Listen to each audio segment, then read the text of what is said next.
Oh, hello friends. Welcome to the Lions Lounge. I'm Mike, and I'll be your bartender for today. Go ahead, pull up a chair to the bar, because I have something very special for you. It's Christmas time, the time for you to watch all your favorite holiday classics. I know I've got a few, so I thought I'd share some of them with you and make a few cocktails for each of them. And no, these aren't the generic Hallmark Netflix films. These are some real classics. So without further ado, let's get into it. To kick things off proper, we have one of the strangest series that has stuck with me over the years. Gremlins. Both Gremlins and its sequel, Gremlins 2, are unique in this list in that they're black comedies, often walking the line between odd humor and horror, and they utilize puppets for their titular creatures. It's very possible you've at least heard of this series from these Gremlins, due to the very specific rules for how they're created. All Gremlins start as cute, furry little critters called mogwai, and can be a nuisance, but are more or less harmless. However, there's 3 concrete rules you must follow with them. 1. Don't expose them to direct light, as it's deadly to them. 2. Don't get them wet. And 3, the most important rule of all, don't feed them after midnight. Gremlins 2 kind of pokes fun of this in terms of like, what time zone does that apply to, but this first film was released in 1984 and takes place just before Christmas. In the movie, a struggling inventor stumbles upon the mogwai Gizmo at a pawn shop in Chinatown when trying to find a Christmas gift for his son. He brings Gizmo home, and of course they accidentally break rule number 2, which results in new mogwai being spawned from Gizmo. And while they initially appear harmless, these little dudes are a lot more chaotic than Gizmo, especially their leader Stripe, who tricks the inventor's son Billy into feeding all but Gizmo after midnight. This results in the mogwai entering cocoons and transforming into the vicious Gremlins, with Stripe in particular leading a murderous rampage on the town, and Billy attempting to stop them. This first film is definitely a lot more suspenseful and violent than its sequel, and as such was a little scary for me growing up, though it has aged quite a bit, meaning those scares aren't as effective as they once were. It's still worth checking out in my opinion though, as there's not many films like it. For Gremlins 2 though, its age has only made it better. For this one, they chose to make it a lot more slapsticky and self-referential, and there are several scenes where the fourth wall is completely shattered. It's just crazy good fun with a large chunk of the original cast returning for this film. And there's even more enjoyable side characters here. Plus the Gremlins in this one are just so much more crazy and chaotic and have a lot more personality, especially the brain gremlin. Stripe from the first film returns as a new gremlin Mohawk and is even more vicious than before, but honestly he takes a back seat to the aforementioned brain gremlin. Regardless, this is the film out of the 2 of them that stuck with me the most. So for your first cocktail for the evening, I'm making a variation on a Midori sour. For this one, you're going to use 2 ounces or 60 milliliters of a white rum, 1 ounce or 30 milliliters of Midori, 1 ounce or 30 milliliters of fresh lime juice, and then an egg white. And because we added an egg white, we need to dry shake it first to emulsify the egg, and then add ice and shake it again for about 12 seconds. Now I'm going to double strain it into a Nick Nora glass and garnish with a lemon twist. Obviously the green for the Gremlins, there's a little white head at the top for the mohawk or the spiky hair, and then I have a lemon peel for the yellow stripes that a lot of these Gremlins have. And there you have the stripe. Cheers. That's really sweet. The presence of the egg white definitely softens it a little bit.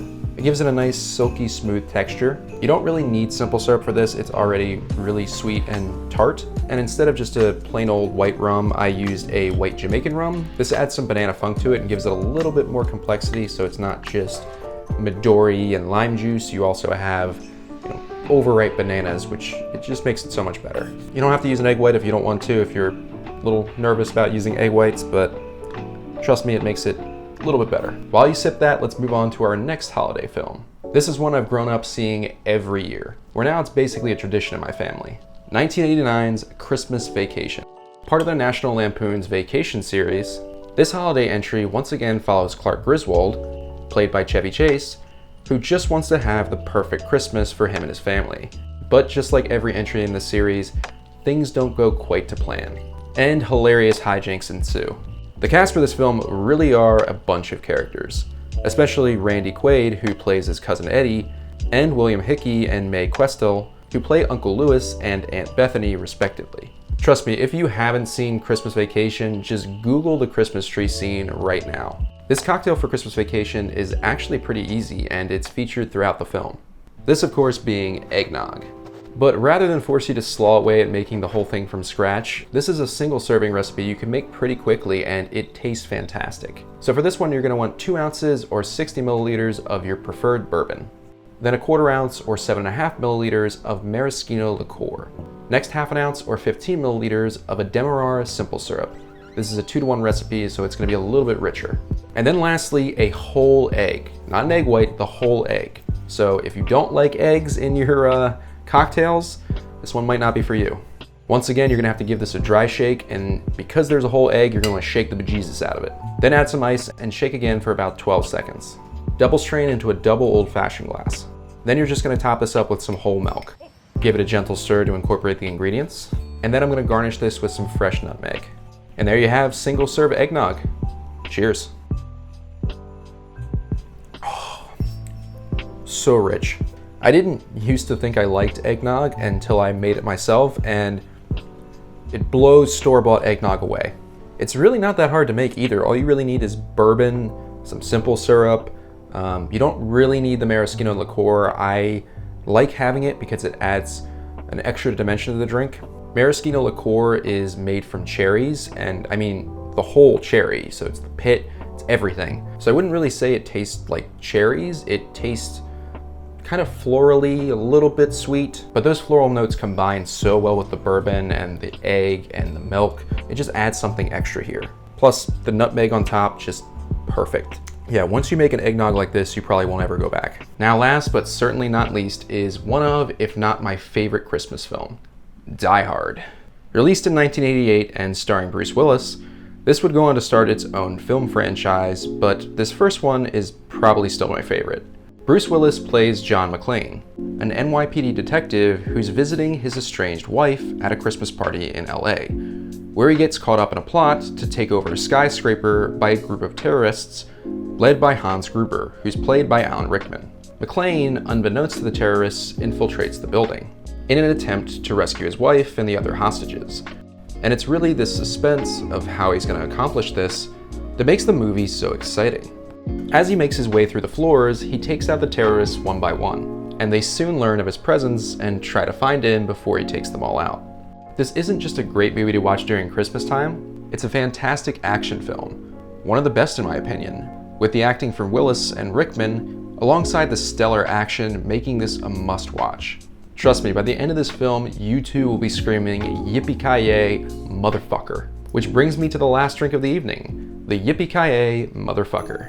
Now this is by far the strongest cocktail I've made tonight. It's a combination of 4 different rums, allspice liqueur, Demerara simple syrup, lime juice, and cranberry juice. And I don't know if I'd recommend that you make this just because it is kind of expensive. In my case, I have 4 very powerful, kind of pricey rums. The strongest one of these being Plantation OFTD, which is 69%.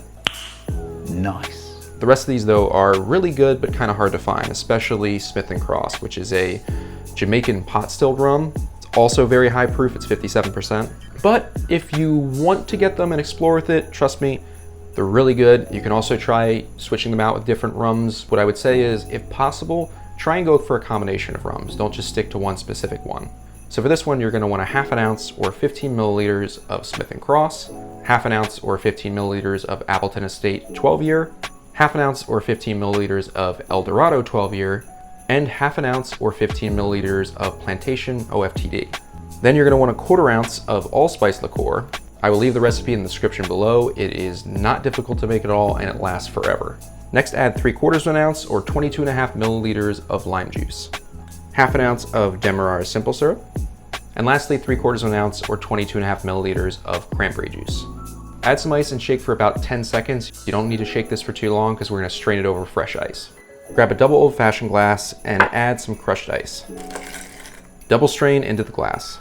Top it up with a little bit more crushed ice and garnish with a big sprig of mint. And there you have the Yippee-Ki-Yay motherfucker. Cheers. That is so strong. There's just so much going on here because of all the different flavors from the rums, the allspice liqueur. It's a little bit sweet because of that Demerara, but It's more strong than it is sweet. The mint on the nose definitely helps though. It gives it some great aromatics. Yeah, this is the last one you're probably gonna have tonight, and this is still early for me. It might be the last one I have today. There's just so much going on. It is tart, it is spicy. Out of all of these, I'd say the most approachable is probably the Stripe. The one I love the most, to be completely honest, is the eggnog, just because it is so simple to make. It's very warming, even though it's a cold drink. It's really the spices that come in from the nutmeg, and then there's the Jamaican rum that gives it some banana funk. I'm not saying this one is the worst one, but it does not hold your hand at all. It just slaps you right in the face and wakes you up. So there we have it, 3 cocktails for 3 great holiday films. But let me know in the comments below which one you like the most, as well as if there's other films you want me to cover in a future video. But friends, thank you so much for stopping by the Lions Lounge. I hope you have a fantastic holiday. I've been your bartender, Mike, and I will see you in the new year.